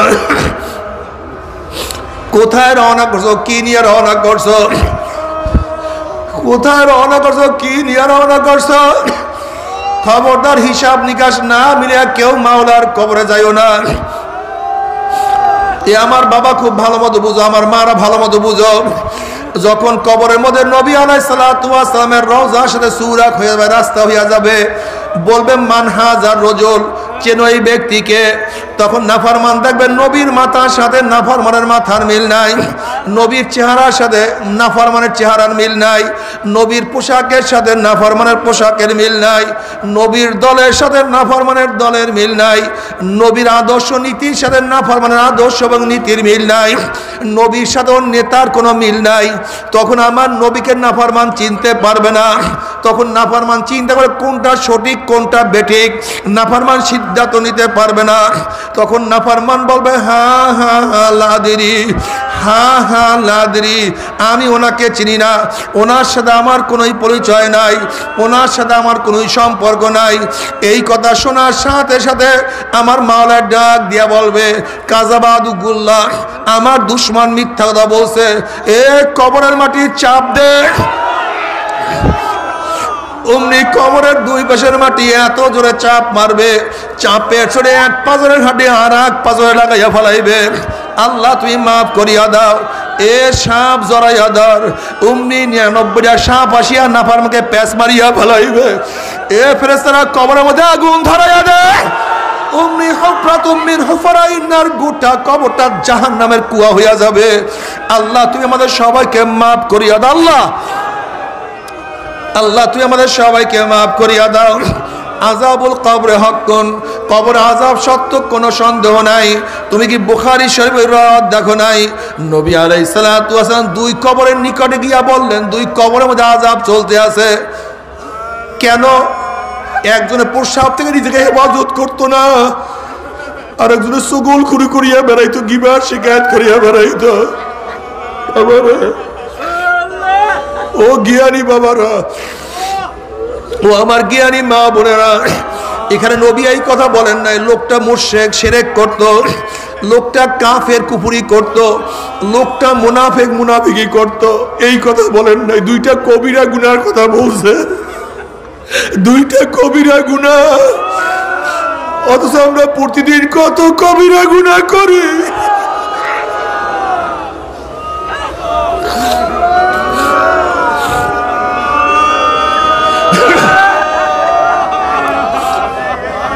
ও যুবকরা, ও আমার ছাত্ররা, ও আমার মা বোনেরা,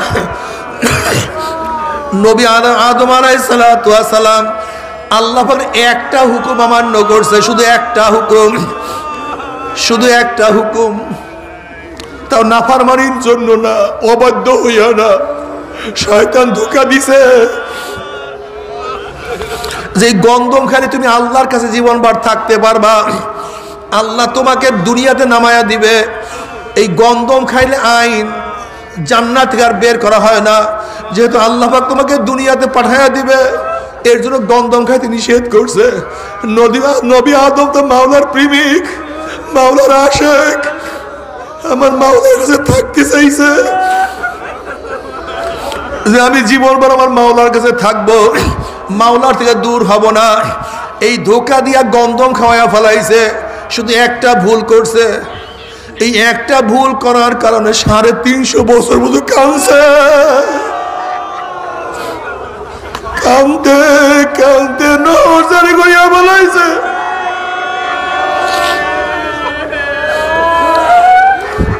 যদি তোমার আমার বাবা যদি একটা ভুল করার কারণে এত কাঁদতে পারে, আর তুমি আমি প্রতিদিন কত ভুল করি, কত গুনাহ করি, তার কোনো শেষ নাই, সীমা নাই, তার কোনো সংখ্যাও নাই। আল্লাহ আল্লাহ তুমি আমাদের সবাইকে মাফ করিয়া দাও। নবী আলাইহিস সালাতু ওয়াস সালাম একদিন একদল যুবকের নিকট থেকে রওনা করছেন। দেখেন যুবকরা হাসি তামাশার মধ্যে লিপ্ত। নবী আলাইহিস সালাতু ওয়াস সালাম বলেন, হে যুবকরা, নিশ্চয়ই তোমরা কবরের কথা ভুলিয়া গেছো, এর জন্যই হাসি তামাশার মধ্যে লিপ্ত হইয়া আছো। তোমরা কি জানো কবর প্রতিদিন ডাক দিয়া কি বলে? কবর প্রতিদিন ডাক দিয়ে বলে, গোটা দুনিয়ার মানুষ আনা বাইতুল ওয়াহদা, আনা বাইতুল সুলমা, আনা বাইতুল ওয়াহশা, আনা বাইতুল দূর।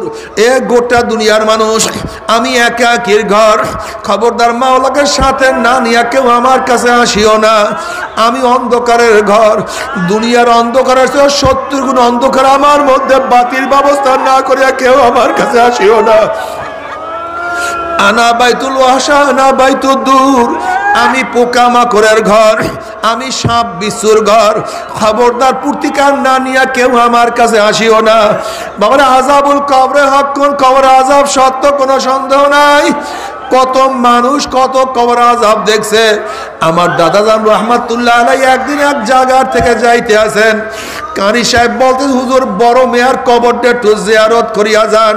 এ বড় মেয়ার দলেরা, এ বড় লোকের দলেরা বুঝিয়া শুনিয়া হিসাব নিকাশ মিলাইয়া তারপর মাওলার কবরে যায়।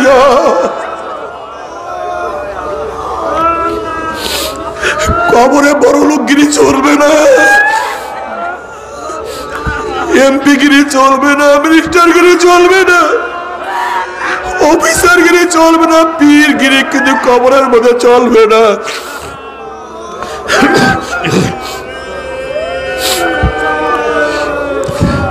হুজুর বড় মেয়ার কবরটা একটু জিয়ারত করিয়া যান। আমার দাদা জান রহমাতুল্লাহ আলাইহি যখন কবরের কিনারায় দাঁড়াইলেন, তিনি অনুভব করতে আছেন কবরের মাটি তাকে উল্টাইয়া ফালাইয়া দিতে আছে। আমার দাদা জান রহমাতুল্লাহ আলাইহি যখন মোরা কবরের দিকে তাকাইলেন, তখন তিনি দেখেন কবরের মধ্যে কোনো মানুষ নাই, কবরের মধ্যে শুয়া শুয়া রয়েছে। ওই শুয়ারের জিবরা টানিয়া নাভিস্থল পর্যন্ত ঝুলাইয়া ফেলাইছে, হাত পা ভাঙ্গিয়া সব একত্রিত করিয়া ফেলাইছে। এই অবস্থা দেখি আমার দাদা যান চিল্লান দিয়া জঙ্গল দিকে ধর মারলেন, বেহুশ হইয়া পড়িয়া গেছে। কাতরায় সমস্ত শরীর রক্তাক্ত হইয়া গেছে। হুশে আসার পরে কারি সাহেব, একটা হারামখোরের কবরের কাছে কেনই বা আপনি আমাকে দাঁড় করাইছেন? আল্লাহ তুমি আমাদের মাফ করিয়া দাও। বাবার ইমাম গাজ্জালী রহমাতুল্লাহ আলাইহি বলেন, ইমাম গাজ্জালী রহমাতুল্লাহ আলাইহি বলেন, গরিবের তুলনায় বড় লোকদের কবরে আযাব 70 গুণ বেশি অনুভব হবে।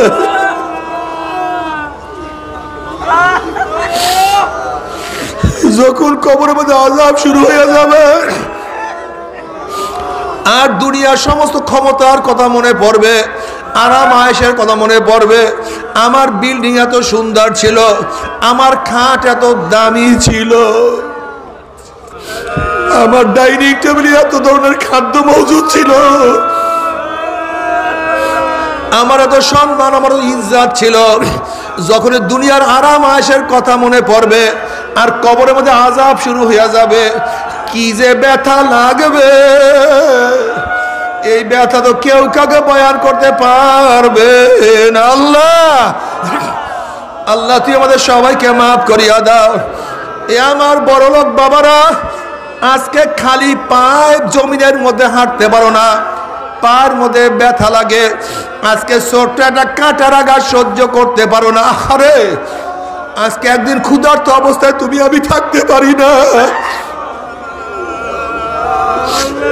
ছোট্ট একটা সুইজের আঘাত সহ্য করতে পারি না, আর খোদা না খাস্তা, খোদা না খাস্তা, খোদা না খাস্তা কবরের মধ্যে যদি 99 সাপের আঘাত শুরু হইয়া যায়,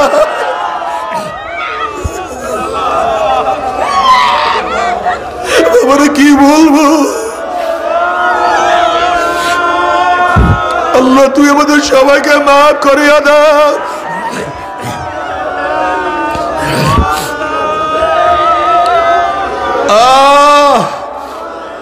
আল্লাহ আল্লাহ আল্লাহ, এই কবরের মধ্যে হাজার হাজার হাজার হাজার বছর থাকতে হবে, এরপর আমার মাওলা কিয়ামতের ময়দান কায়েম করবে। ওয়া আম্মা মান উতিয়া কিতাবাহু বিশিমালিহি ফায়াকুলু ইয়া লাইতানি লাম উতা কিতাবিয়া ওয়া লাম আদরি মা হিসাবিয়া ইয়া লাইতাহা কানাতিল কাযিয়া মা আগনা আন্নি মালিয়া হালাকান্নি সুলতানিয়া খুযুহু ফাগুল্লুহু সুম্মাল জাহিমা সাল্লুহু। যাদের আমল নামা বাম হাতে পড়িয়া যাবে, বাম হাতটা সিনা ফাড়িয়া পিছন দিকে চলিয়া যাবে, নাফরমান বলবে ইয়া লাইতানি লাম উতা কিতাবিয়া, আফসোস যদি আমি আমার আমল নামা না পাইতাম, আমি আমার আমল নামা না দেখতাম, এত নামাজ কাজা, এত রোজা কাজা, এত দাড়ি কাটার গুনাহ, এত মদের গুনাহ, এত সুদের গুনাহ, এত গাজার গুনাহ, এত ইয়াবার গুনাহ, এত বেপরদার গুনাহ, এত জিনার গুনাহ, এত মিথ্যার গুনাহ। ইয়া লাইতানি লাম উতা কিতাবিয়া, আফসোস যে আমি আমার গুনাহ না পাইতাম, আমি আমার আমল নামা না পাইতাম, আমি আমার আমল নামা না দেখতাম, কবর যে আমার শেষ ঠিকানা হইয়া যাইতো, কিয়ামতের ময়দানে আমাকে উঠতে না হইতো। আফসোস, কই আমার মাল, কই আমার টাকা, কই আমার পয়সা, মাগনানি মালিয়া, আমার টাকা আমাকে কোনো উপকার করতে পারলো না। হালাকান্নি সুলতানিয়া, কই আমার মেম্বারি, কই আমার চেয়ারম্যানি, কই আমার এমপিগিরি, কই আমার সভাপতিগিরি, কই আমার ক্ষমতা, সব তো ধ্বংস হইয়া গেল। এখন তো আমি নিজে, আমি তো একা, এই বিপদের সম্মুখীন কোনো সাথী নাই, সাহায্যকারী নাই। যেই ছেলের জন্য এত করছি, যেই মেয়ের জন্য এত করছি, যেই দলের জন্য এত করছি, যেই নেতার জন্য এত করছি, যেই বাড়ির জন্য, গাড়ির জন্য এত কিছু করছি, কই কেউ তো এখন আমার কাছে নাই, মাল নাই, ক্ষমতা নাই। আফসোস করতে করতে হাত কামড়ানো শুরু করবে। হাদিসের মধ্যে আছে হাত কামড়াইতে কামড়াইতে কামড়াইতে কামড়াইতে কোন পর্যন্ত কামড়াইয়া সব ফাঁসা ফাঁসা করিয়া ফেলাইবে।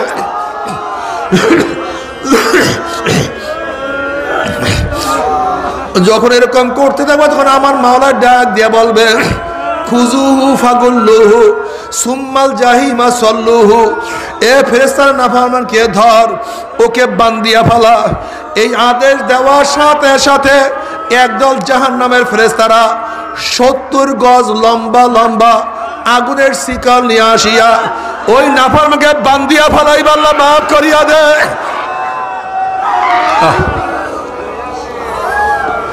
আরে যেরকম কুকুরের পায়ের মধ্যে রশি লাগাইয়া টানতে টানতে কুয়ার মধ্যে ফালাইয়া দেয়, কূপের মধ্যে ফালাইয়া দেয়, এইভাবে নাফরমানের হাত পায়ের মধ্যে জাহান্নামের শিকল লাগাইয়া টানতে টানতে টানতে টানতে মিনরাই জাহান্নাম, জাহান্নামে নিক্ষেপ করবে। বাবারে সহ্য করতে পারবি? ওই জাহান্নামের এক সেকেন্ড আযাব কেউ তো সহ্য করতে পারবো না। আল্লাহ আল্লাহ তুমি আমাদের সবাইকে মাফ করিয়া দাও। তবে মুমিন মুসলমান বলতে সবাই মনে চায় গুনার থেকে ফিরিয়া নেক আমল করিয়া মাওলার জান্নাত কিন্তু সবাইরই যাইতে মনে চায়, গুনাহ নিয়া মাওলার জাহান্নামে কাউরে কিন্তু যাইতে মনে চায় না। কিন্তু কেনই বা আমরা নেক আমল করতে পারি না, কেনই বা গুনার কাম ছাড়তে পারি না? এর মূল কারণ হলো আপনার এবং আমার পিছনে নফস এবং শয়তান লাগিয়া রইছে। এই নফস এবং শয়তান থেকে বাঁচার জন্য যে কোনো একজন হক্কানি আল্লাহর ওলির হাতে হাত দিতে হবে রে বাবা। খবরদার, বর্তমান জমানায় পীর মুরিদ নামে ভেজাল, ব্যবসা, দলাদলি, হিংসা হাসাদে পরিণত হয়ে গেছে, শিরক বিদআতে রূপ নিয়ে ফেলাইছে।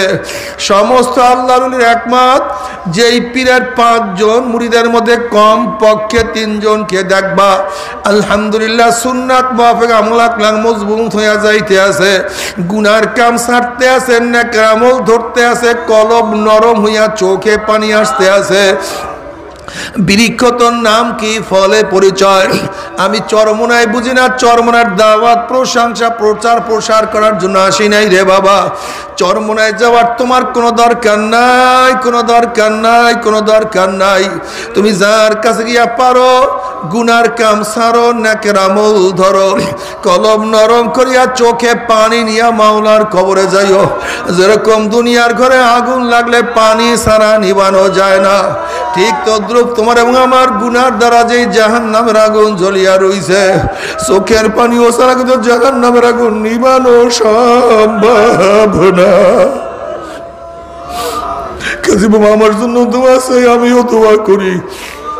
সবাই সবার জন্য প্রাণ খুলিয়া দোয়া করো, যেন কিয়ামতের ময়দানে গলাগলি বাঁধিয়া মাওলা একসাথে জান্নাতে যাওয়ার তৌফিক দিয়া দেয়।